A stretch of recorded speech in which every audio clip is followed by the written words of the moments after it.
Tahun 2016 adalah pertama kalinya dalam sejarah Angkatan Kerja Karyawan BP Jam Sostek, di mana dalam satu unit kerja atau dalam satu kantor terdapat 4 generasi sekaligus yang bekerja berdampingan bersama-sama, yaitu generasi Baby Boomers, generasi X, generasi Y atau milenial, dan generasi Z.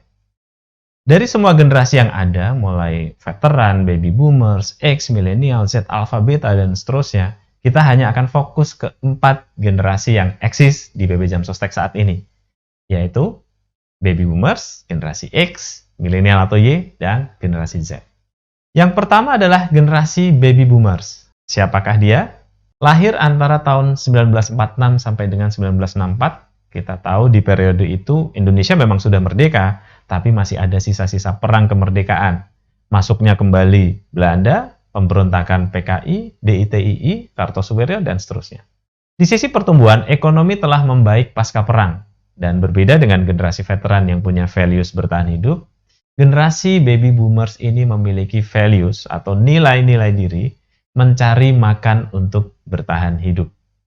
Berikutnya adalah generasi X, lahir antara tahun 1965 sampai dengan 1980, di mana situasi politik dan negara relatif sudah aman, ditandai dengan kebangkitan ekonomi dan industri, berdirinya pabrik-pabrik, perusahaan, dan meningkatnya lowongan pekerjaan. Generasi X ini mempunyai values perhatian terhadap keluarga, yang ditandai dengan diberlakukannya program KB, 2 anak cukup.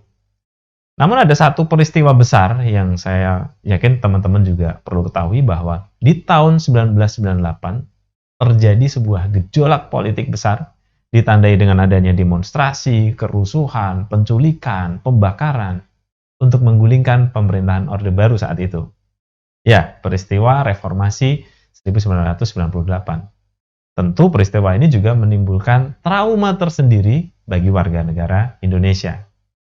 Yang ketiga adalah generasi Y atau sering disebut generasi milenial, lahir antara tahun 1981 sampai dengan 1994, tumbuh dan besar di era serba digital, ditandai dengan segala sesuatu yang baru bisa terjadi. Contoh, kalau dulu kamera analog, harus beli roll film, buat motret harus dikokang dulu, dicuci cetak, baru bisa dilihat hasilnya. Sekarang anak-anak sudah bermain dengan kamera digital. Yang keempat adalah generasi Z, lahir antara tahun 1995 sampai dengan 2010. Tumbuh di era yang serba mudah dan serba canggih, segala sesuatu serba online. Antara generasi milenial dan Z ini memang mirip, karena kedua generasi ini lahir akibat dampak dari faktor eksternal, yaitu teknologi.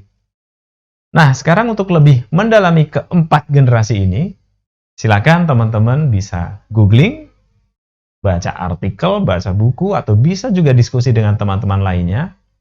Cari dan simpulkan masing-masing generasi ini, mulai dari bagaimana karakter utamanya, ciri khasnya, value atau nilai-nilai prinsip hidup yang mereka yakini, dan terakhir tentang bagaimana kecenderungan gaya komunikasinya. Tuliskan singkat pada halaman selanjutnya dari modul ini, dan klik next untuk melanjutkan.